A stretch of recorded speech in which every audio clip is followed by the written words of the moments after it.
Hello, good morning friends. मैं सुजीत लाठर स्टारविल के online platform पर आप सभी का हार्दिक स्वागत करता हूं। और जैसा कि आप लोग जानते हैं कि जो सीडीपी अर्थात एजुकेशन साइकोलॉजी की वीडियो सीरीज है उसमें हम बुद्धि का टॉपिक डिस्कस कर रहे हैं, जिसमें बुद्धि का इंटेलिजेंस के टॉपिक की कुछ थ्योरीज सिद्धांत हमने डिस्कस कर लिए थे। आज एक और इम्पोर्टेंट थ्योरी के साथ हम सेशन को आगे बढ़ाएंगे, जो कि हमारी 9th थ्योरी होगी और इसका नाम होगा बुद्धि का त्रिचापित सिद्धांत, या हम इसको कह सकते हैं triarchic theory of intelligence, given by Robert Sternberg 1985 में। 1985 में सिद्धांत के बारे में बताया था, उन्होंने प्रतिपादित किया था। तो सेशन को शुरुआत करते हैं, बढ़ाते हैं इसको आगे।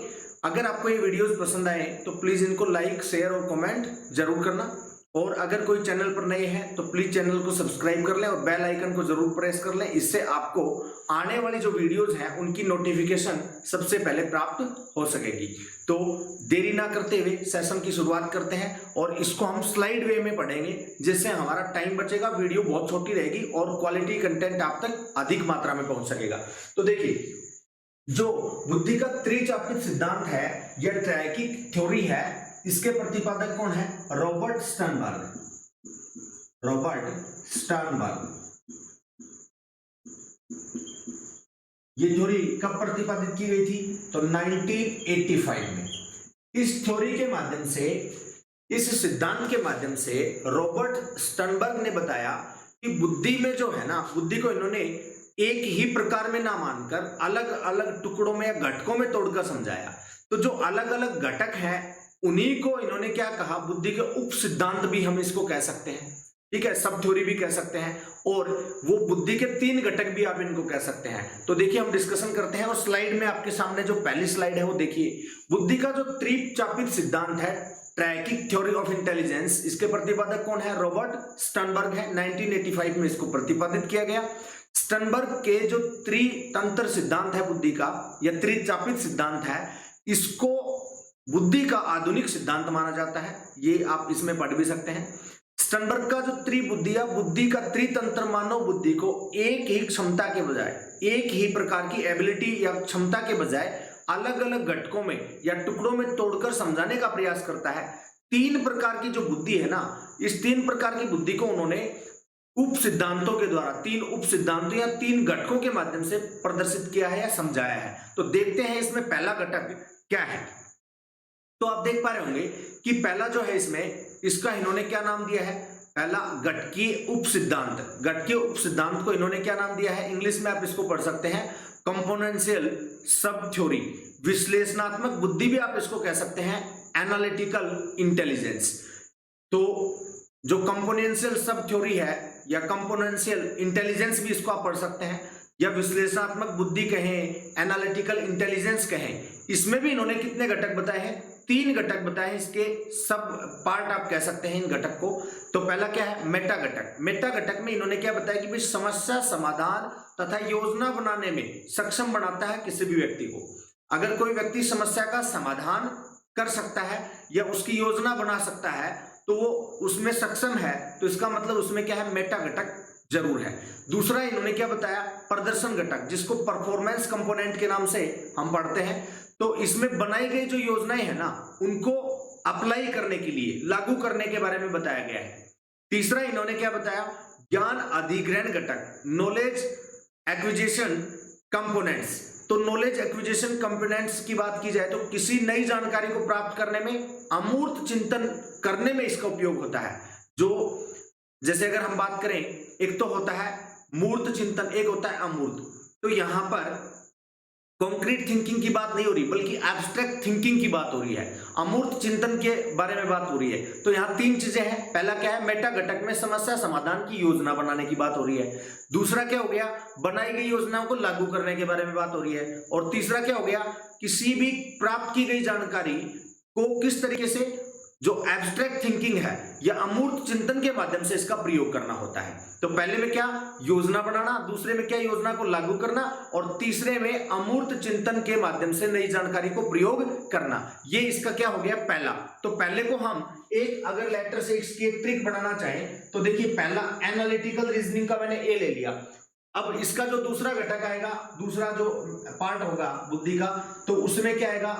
क्रिएटिव, ठीक है, क्रिएटिव इंटेलिजेंस आएगी, और तीसरा आएगा आपकी प्रैक्टिकल इंटेलिजेंस। तो इन तीनों का आप एक ट्रिक के माध्यम से याद रख सकते हैं। एसीपी, एसीपी का मतलब यहां पर असिस्टेंट कमिश्नर ऑफ पुलिस नहीं है। एसीपी का मतलब क्या हो गया, एनालिटिकल रीजनिंग या एनालिटिकल इंटेलिजेंस, क्रिएटिव इंटेलिजेंस और प्रैक्टिकल इंटेलिजेंस, ये तीन पार्ट हैं। इनके दूसरे नाम भी आप देख पा रहे हैं। इसमें जो एनालिटिकल है, एनालिटिकल का ही दूसरा नाम क्या बताया इन्होंने, कंपोनेंशियल सब थ्योरी भी इसको कह सकते हैं, या कंपोनेंशियल एनालिटिकल रीजनिंग भी इसको आप कह सकते हैं, ठीक है। तो अब बात करते हैं इसका जो सेकंड घटक है, दूसरा है उसका, दूसरे घटक का नाम क्या है, अनुभवी उप सिद्धांत, एक्सपेरिमेंटल इंटेलिजेंस, एक्सपीरियंस इंटेलिजेंस भी इसको आप बोल सकते हैं, अनुभवी बुद्धि भी आप इसको कह सकते हैं।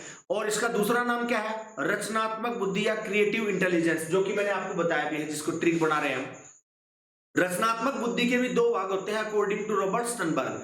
दो भाग में क्या बताया गया है, पहला तो है नवीन, जो न्यूअलिटी है या किसी भी चीज को हम नए तरीके से देखते हैं। तो पहली बार जो समस्या के निपटने की क्षमता से संबंधित बात की जाए तो क्या आएगा, नवीन। कोई भी सिचुएशन, कोई भी प्रॉब्लम अगर आपके सामने पहली बार आती है और पहली बार समस्या से समझने के लिए, एक समस्या के समझने के लिए, समस्या से निपटारा करने के लिए आपके अंदर एक एबिलिटी आती है, तो उसको इन्होंने क्या कहा है, न्यूली या नवीन कहा है। दूसरा क्या हो गया, दूसरा इनका हो गया सब घटक जो है स्वचालन, जो ऑटोमोशन है, स्वचालित रूप से, ऑटोमेशन का मतलब अपने आप जो चले, स्वचालित रूप से दोहराए गए कार्यों को करने की क्षमता से संबंधित है। फॉर एग्जाम्पल, कुछ पर्सन से हम समझ सकते हैं आप कितनी जल्दी नई समस्या को हल करते हैं, ठीक है, आप कितनी जल्दी कोई भी नई सिचुएशन आपके सामने प्रॉब्लम आ जाती है उसको हल करते हैं। आपने उसमें बहुत ज्यादा टाइम लगाया है तो उतनी ही कम आपकी क्रिएटिव इंटेलिजेंस है, आपने उसको बहुत जल्दी कर दिया है तो आपकी क्रिएटिविटी उतनी ही क्या है, ज्यादा है,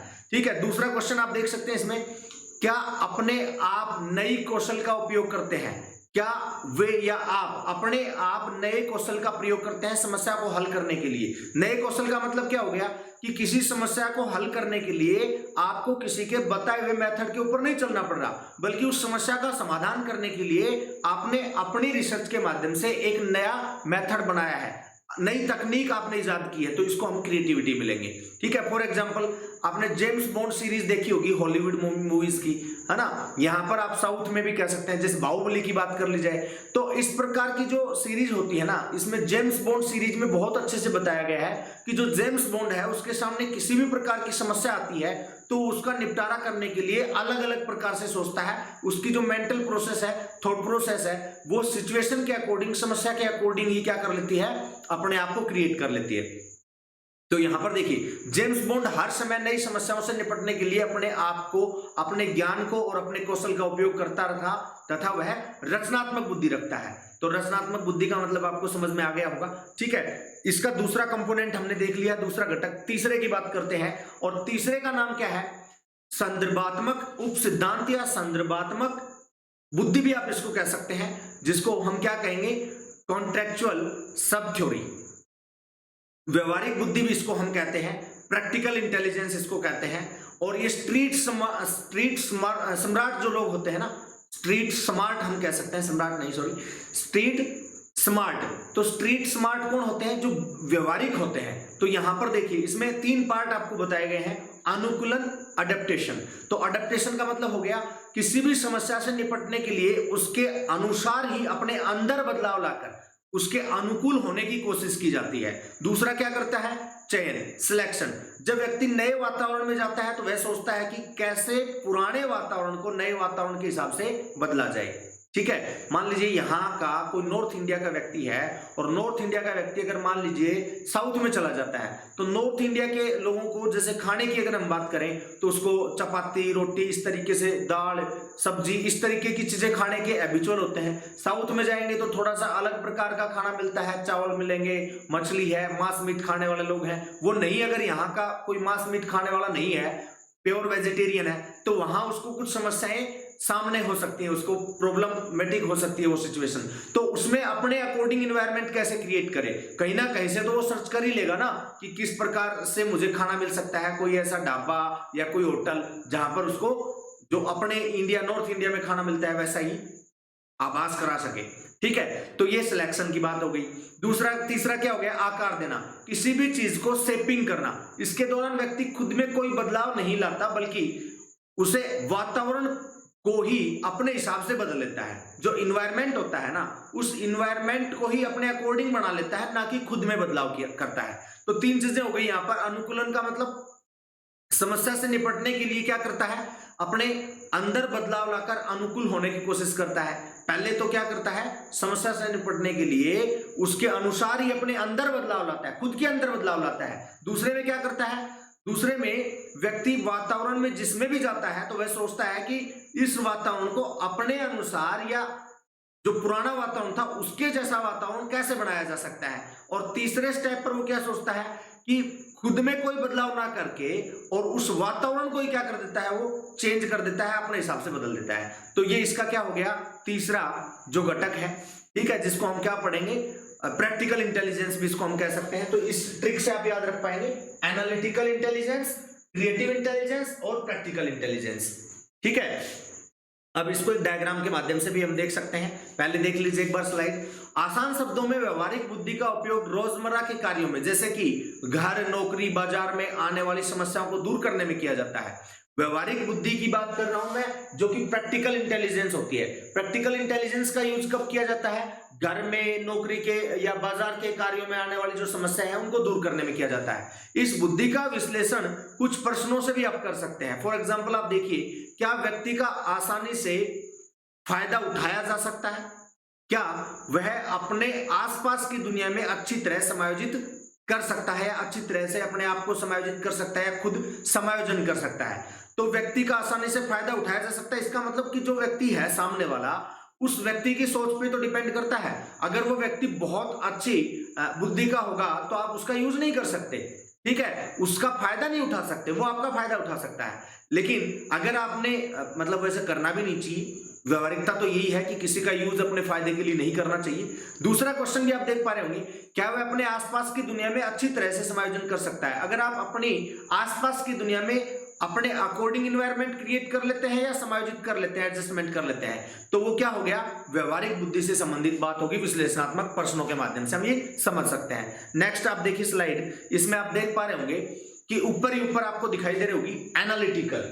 एनालिटिकल का जो डायग्राम आपको दिखाई दे रहा है रेड कलर का, उसके नीचे आप देखेंगे जो आपका राइट साइड है, सॉरी राइट साइड में आप देख पा रहे होंगे, इसमें क्या दिखाई दे रहा है आपको, क्रिएटिव इंटेलिजेंस, और जो लेफ्ट साइड में है उसमें आपको क्या दिखाई दे रहा है, प्रैक्टिकल इंटेलिजेंस। जिन तीनों के बारे में मैंने बता दिया था, तो आप इसको क्या ध्यान रखेंगे, एससीपी, एनालिटिकल, क्रिएटिव और प्रैक्टिकल इंटेलिजेंस के जो जनक है वो कौन है, रॉबर्ट स्टर्नबर्ग है। इसी को क्या कहा जाता है, त्रिचापित सिद्धांत कहा जाता है, या इसी को ट्रैकिक इंटेलिजेंस थ्योरी हम कहते हैं। तो इसमें भी आप देख सकते हैं, देखिए इस स्लाइड में आप देख पा रहे होंगे कि आपको क्या दिया हुआ है, पहले कंपोनेंशियल इंटेलिजेंस, और कंपोनेंशियल को ही दूसरा नाम क्या दिया है, एनालिटिकल। दूसरे में आप देख पा रहे होंगे यहां पर जो एक्सपेरिमेंटल है, एक्सपेरिमेंटल का ही दूसरा नाम क्या है, क्रिएटिव, सर्किल वाले डायग्राम में। और तीसरा आपको क्या दिया हुआ है यहां पर, प्रैक्टिकल। और प्रैक्टिकल किसका नाम है, जो कंटेक्चुअल इंटेलिजेंस है उसको ही इन्होंने क्या कहा है, प्रैक्टिकल इंटेलिजेंस के नाम से भी जाना जाता है।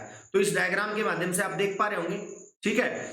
और आई होप आपको ये जो आपकी इसकी स्टर्नबर्ग की जो थ्योरी थी वो अच्छे से समझ आई होगी, ठीक है। आप लोगों का ऐसे ही सपोर्ट बनाई रखेगा, हम क्वालिटी कंटेंट आपको बेहतरीन तरीके से प्रयास करते रहेंगे और आप लोगों को प्रोवाइड करते रहेंगे। साथ ही अगर आपको कोई समस्या रहती है किसी क्वेश्चन को लेकर या कोई भी क्वेरी हो आपकी, तो वो आप कमेंट कर सकते हैं, हम कमेंट जरूर पढ़ेंगे और उसका रिप्लाई करेंगे। अगर आपकी क्वेरी हुई तो उसका जरूर कोई ना कोई सॉर्ट आउट किया जाएगा।